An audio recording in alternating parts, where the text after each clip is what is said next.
Alguém está acreditando mesmo que o Dorival vai acertar esse time? Esse negócio de combina para o ano que vem não deu muito certo da última vez, hein? Mas também o cara perdeu o cargo. Combina para o ano que vem, combina para o ano que vem. Estava com o contrato assinado. Ficar esperando não rolou. E foi tirado do cargo, pô. O Ancelotti está certíssimo. Pô, o cara que me contratou... Eu concordo contigo, foi essa circunstância de fato, você tem razão. Ele foi tirado do cargo, teve que avisar, eu tinha assinado contigo, estou saindo da presidência, vou fazer o quê? Não tem como garantir esse contrato. Mas, de qualquer jeito, essa coisa de garante para o ano que vem não costuma dar muito certo na seleção brasileira. É muito tempo. Mili, e aí? Eu tenho certeza que a Mili tem a solução. A Mili vai eu estou aqui ansiosíssima para ouvir o que a Mili vai dizer. Eu estou ansiosíssima para ver o que a Mili vai dizer sobre Renato Maurício Prado, que já está pensando num futuro aí. Eu não sei se ela está na mesma toada. O Renato está em campanha para tirar o Abel do Palmeiras, o que eu não acho ruim, não. Vamos tirar o Abel do Palmeiras, leva o Abel para a seleção. Então, eu acho que ele tentou hoje com a seleção brasileira para voltar ao meio de campo dele, não deu certo, então ele pelo menos quer enfraquecer o rival para ver se o Flamengo dele melhora. Então, eu acho que... É líder, hein? Apesar de tudo, ainda é líder. Sim. Eu acho que trocar o treinador, assim, eventualmente a gente vai trocar. Não acho que é o Dorival que vai ficar muito tempo lá, não. Também acho que não vai ser ele que vai dar jeito. Mas eu acho que os nossos problemas são tão mais profundos. O futebol brasileiro tem problemas tão mais profundos. Quer dizer, de seleção, né, gente? De clubes vai muito bem, né? Porque a gente está dominando o futebol aqui nesse continente. Mas a seleção, eu acho que ela tem problemas muito mais profundos. A gente perdeu de vista um estilo de jogo. A prova disso é que a gente vai de Fernando Diniz a Dorival. E a gente está nessa toada de, olha, traz aí um que vai fazer a gente jogar, sei lá, para não perder. Vamos olhar para a campanha da seleção brasileira na Copa América. Como o Brasil jogou? O Brasil jogou como um time pequeno. Todos os jogos. Mesmo quando acertava algumas coisas, o Brasil jogou como um time pequeno. É isso que virou a camisa amarela do Brasil hoje. Porque vamos supor também que a gente tivesse passado hoje. O Brasil passou. Foi esse mesmíssimo jogo, mas deu o Brasil nos pênaltis. Eu tenho certeza que esses mesmos jogadores estariam celebrando a raça, a entrega. Nossa, isso aqui é Brasil. Porque o Brasil, hoje, a gente está confundindo raça com brutalidade. A gente confundiu isso total. As declarações, elas são no nível, camadas e camadas de ridículo. O que o Andréas Pereira falou antes do jogo, aqui é meio campo de Premier, não falei nem Premier League, de Premier. Aqui é meio campo. É tudo absurdo. É tudo. Se antes a gente tinha um complexo de vira-lata, hoje a gente tem um complexo de pitbull. Só que a gente não joga mais essa bola. A gente não consegue mais. A gente entra em campo apequenadamente, mas com marra. Não uma rinha, né? Mas com marra. Com aquela empáfia. Então, não está nada dando certo. A reforma deveria ser absoluta. Qual é a nossa filosofia de jogo? Quem queremos ser dentro de um campo de futebol? A partir dessa resposta, a gente pode pensar em quem seria a pessoa que treinaria. E aí, esperar um tempo, porque não é da noite para o dia. Leva tempo preparar. Agora, não é o Dorival, né, gente? O Dorival, eu arrisco dizer, que mesmo com o tempo... Por que o Dorival tem essa fama? Porque ele é bom de mata-mata, não é? Não é isso que é o histórico dele? Ele inclusive, falou isso antes do jogo. Eu sou bom de mata-mata, assim. Aí deu o número lá, acho que de 19... conquistou títulos recentes assim, né? Exatamente. Não rolou, né? Mas poderia ter rolado. E seria pior. Porque estaríamos celebrando uma suposta raça. Mas você tem toda a razão. E olha... Se a gente tivesse ganhado, só uma coisinha, Luísa, se a gente tivesse ganhado nos pênaltis, o que não mudaria em nada a atuação catastrófica do Brasil. Até porque o jogo foi igual, né, Renato? Se você olhar, o jogo foi igual, né? Não, o jogo foi igual, mas foi um jogo ruim, Amarillo. Se disser o seguinte, então, o Uruguai jogou como vinha jogando. Ruim de baixo nível igual, é isso. Exatamente isso. Foi um jogo de baixa qualidade dos dois lados. Mas se a gente tivesse ganhado nos pênaltis, e a gente sabe que pênalti, às vezes, é uma coisa meio aleatória, o que esses jogadores iam dizer de barbaridade? Tipo, tá vendo? Criticaram a gente, fomos lá e ganhamos. Meu Deus do céu. Apesar dos uruguaios não voltarem, no fundo, foi até bom. O Brasil não passa. Mas o Renato, tem uma coisa também que precisa ficar registrado, assim, foi um jogo parelho, mas por causa disso que Rodrigo e eu falamos no começo, assim, o Brasil jogou como tem jogado e o Uruguai jogou muito mal. Muito mal. O meio de campo, o De La Cruz ainda foi, mas o meio de campo do Uruguai, que é técnico, que é um meio de campo péssimo, errando passe. O Uruguai foi muitíssimo abaixo do que ele vem sendo, né? O Brasil foi o que o Brasil é. Então aí foi um jogo parelho. Eu vou voltar no assunto do Dorival porque ele está movimentando muito o nosso chat aqui. Aliás, temos quase mais de 4 mil pessoas online aqui. Galera, deem um like aqui, ó. Renato, pede like pra galera aí, para aumentar os nossos likes aqui. Like aí, galera. E aí, ó, like. isso aí. Pô, meia-noite e 41, a gente trabalhando aqui não merece like? Faz favor. Merecemos like para oferecer conteúdo para vocês, conteúdo de qualidade. Olha, o Ricardo Rodrigues, ele comenta aqui, Abel Ferreira ou Renato Gaúcho urgente. O Eduardo Monteiro, o Dorival foi reprovado. O Igão diz que as substituições foram muito burocráticas. E o Bruno, Dorival não perde nem ganha. João Vitor, ele é mais enfático. Fora Dorival da seleção do Brasil. O Casimiro, tragam o Klopp. E o Tarcísio diz que só o estrangeiro para comandar a seleção brasileira. E ainda vem o Rogério Lamento, o Dorival estava tão bem no meu São Paulo. É verdade. Agora, se a gente pensar na carreira do Dorival, até 2 anos atrás, ele estava no comando do Ceará, com todo respeito ao Ceará, que é um time enorme no futebol brasileiro, mas eu acho que ele jamais imaginaria que 2 anos depois iria assumir a seleção brasileira. E aí eu pergunto, será que o Dorival estava preparado, está pronto para esse compromisso, para essa responsabilidade que é assumir a seleção? Porque em muitos momentos ele se mostra um tanto perdido pelas declarações, pelas reações, como o Renato falou, pelas substituições, enfim, pelo trabalho que ele tem feito. Ô, Rodrigo, será que o Dorival não está à altura do cargo, assim, ou não está pronto para essa responsabilidade que é assumir a seleção brasileira? Vou até pegar o gancho aí eu não peguei o nome dele, mas sobre as substituições. De fato, ele tem razão. Tirou Paquetá, Andreas Pereira, Rafinha, Savinho, João Gomes, Douglas Luiz, Rodrigo, Martinelli, Bruno Guimarães, aqui tá me faltando aqui que Evanilson. Minha anotação o Evanilson. Aí sim ele botou um para frente. E aí tem um problema na convocação dele. Né? Eu acho que foi a única substituição nessa Copa América que ele mudou realmente para uma substituição ofensiva. Ok, e aí tem um problema, né? Porque a única opção dele de área ser o Evanilson, a gente tem um problema, né? E vamos ser sinceros. Aí é um outro problema, opção, né? Tava claro, inclusive, 2 horas antes ali, no jogo do Flamengo, ficou claro que ele tinha uma opção melhor para ter convocado para ser o centroavante da seleção, né? Ele errou nessa convocação aí do Evanilson. Mas, enfim, o Pedro seria uma opção muito melhor para você ter um centroavante de área para essa posição.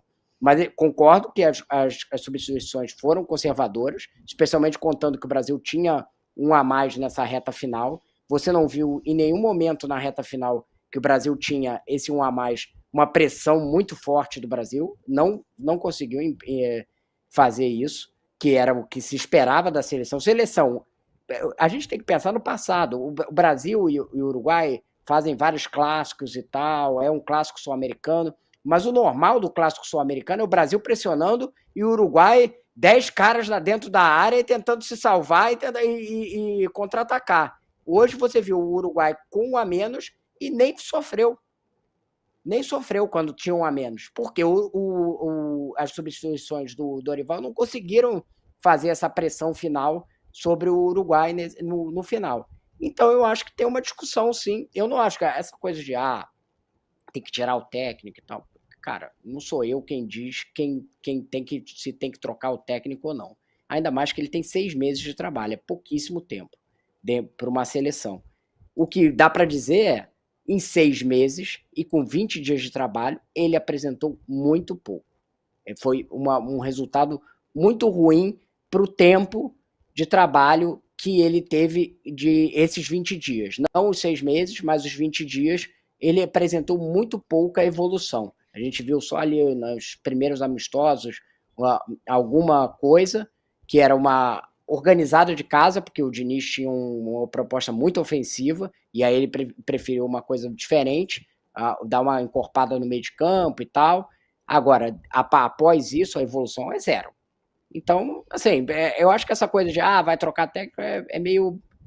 Não sei se cabe agora a gente ficar discutindo isso. O que dá para dizer é que nesse trabalho da Copa América foi fraco e dentro dos jogos também, as alternativas que ele colocou demonstrou uma certa limitação dele em pensar coisas diferentes do que estava posto inicialmente. Não dava certo o que estava posto e ele não conseguia ter muita imaginação em cima daquilo. Tem gente com saudades do Tite, hein? Hashtag saudades Tite. O Tite começou com um trabalho arrasador, ganhou do Equador, da Colômbia, goleou a Bolívia. E aí, Renato, hoje que ele é o seu treinador, dá saudades do Tite nessas horas ou não? Não tenho nenhuma saudade do trabalho do Tite na seleção. Nenhuma.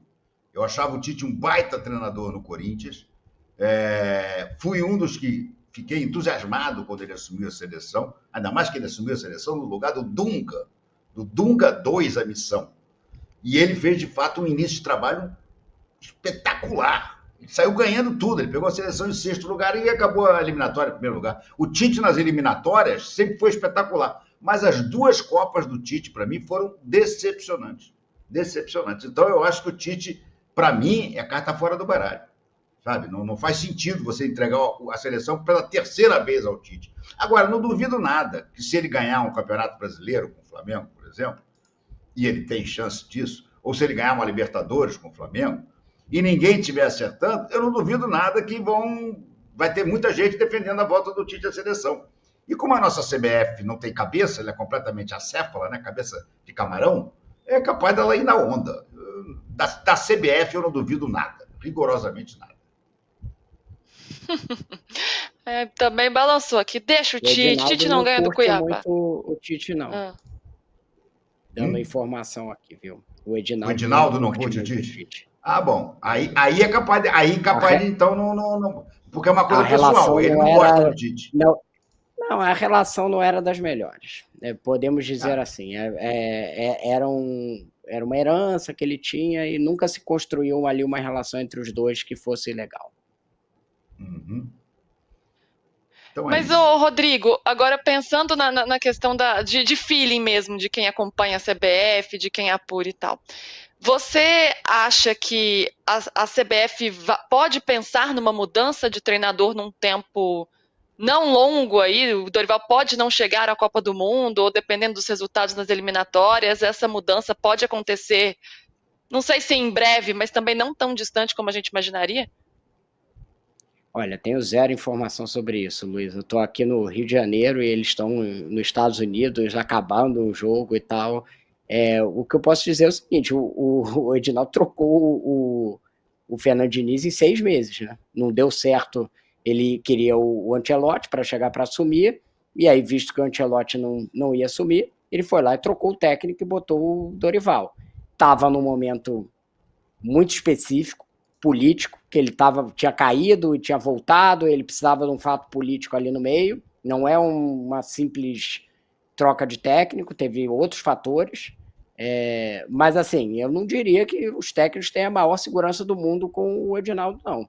Assim como eu acho que não teriam com nenhum presidente da CBF, vista a circunstância que está posta, crise, que clube. Só que a diferença é que, para o que tinha anteriormente, que eu acho que hoje existe mais pressão sobre a seleção brasileira, porque ela não ganha muito tempo, ela apresenta resultados muito pobres durante boa parte do tempo, e tem mas assim, qual é a opção? Isso que o Renato falou. Você tira você ir para um técnico estrangeiro, qual é a opção no Brasil? O Tite é o melhor técnico brasileiro. E a gente já viu qual foi o resultado do Tite em 2 Copas do Mundo. Ele é o melhor técnico brasileiro. Eu acho que a gente já pode chegar a essa conclusão. Brasileiro, nacionalidade brasileiro, ele é o melhor técnico. Então, beleza, se não vai ser ele, se não é o Dorival, se não é o Fernando Diniz, que apresentou um trabalho incrível no Fluminense e tal, e merecidamente foi chamado para a seleção, e passou muito pouco tempo, a gente tem que dizer, ele não foi testado suficientemente. A saída dele foi injusta, nesse ponto de vista, porque foi muito pouco tempo, por mais que a campanha dele tenha sido ruim, mas foi pouco tempo. Então, assim, você tirou, qual é a outra opção brasileira? Não tem, cara. Não É tem. difícil. Então, ou você vai partir para uma outra coisa de um técnico estrangeiro, e vamos ser sinceros, você vai virar para um técnico estrangeiro de alto nível e falar assim, olha, agora a gente está no desespero, falta 2 anos para a Copa do Mundo, vem para cá, urgentemente, estamos entregando essa bomba na sua mão. Você acha que vai ser fácil convencer alguém? Por isso é que o Abel é a solução mais fácil, porque já está aqui. O Abel já está aqui. É só chegar Então, para ele. Mas você está praticamente fazendo um lobby, hein, Renato? Sim, ele tá. Agora, falando sério, sem Ele está fechado na causa. Não. Sem brincadeira. Vocês não acham que o Abel seria um excelente nome? Eu acho que o Abel não Sim. aguentaria. A CBF, não, sabe por quê? Não, assim, vamos supor que a CBF fosse um lugar fácil de se trabalhar. Acho que seria o Abel. Mas a discussão, talvez, não seja tanto treinador, porque a gente deveria falar de CBF. Gente, a CBF fez uma contratação agora, recentemente, um cargo novo, um influenciador, que faz um meio de campo entre jogador e torcida. Vocês sabiam que tem isso agora? É o tal do Fred do Desimpedidos. Sim, tem isso. Tem isso. Tem um cargo que é de um homem, de um influenciador, que faz o meio de campo entre o vestiário e a torcida. Está dando super certo, porque o Danilo ficou super calmo. A galera chama de influencer, mas é relações públicas, né? É assessor de imprensa, basicamente. Exatamente. Mas o que a CBF quer com o futebol? A gente precisa falar da CBF. O problema está aí. O Abel não duraria 2 meses. Nessa CBF, como a gente conhece hoje, e assim, sendo justa com o Edinaldo, nas anteriores também, o Abel não duraria 2 meses. O Ancelotti, então, ficaria 15 dias. Acho que ele sairia correndo. Como a gente pode pensar em tentar melhorar o nosso futebol, pensar em treinadores, em esquemas táticos, se essa é a nossa realidade? É duríssima a realidade. Eu tenho uma solução. Diga. Leila Pereira contratada como CEO do futebol da CBF. Só ela trata do Já futebol da surgiu CBF. essa sugestão aqui no chat. E leva o Abel junto. Pronto, olha aí. Terceiriza o futebol para a Leila e para o Abel. Perfeito. Vocês não acham que em todos os clubes Ele quer tirar o técnico e a presidente do Palmeiras. Em todos os clubes brasileiros não acaba sendo o técnico que cria uma estabilidade para o time, independente da circunstância que está em volta? Claro. É um pouco isso. É o que está acontecendo com o Tite no Flamengo, mas assim, acontece com o Abel no Palmeiras. Técnicos que são bons e criam uma estrutura em volta deles, eles criam a estabilidade para os clubes deles.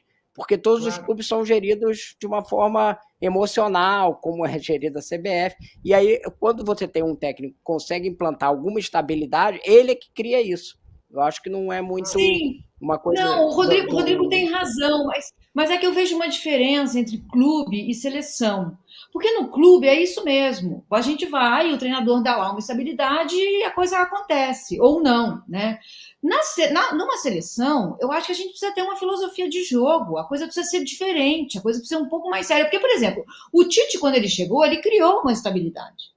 A gente teve períodos estáveis. 6 anos, né? Mas aí a gente viu o que foi, assim, na Copa do Mundo.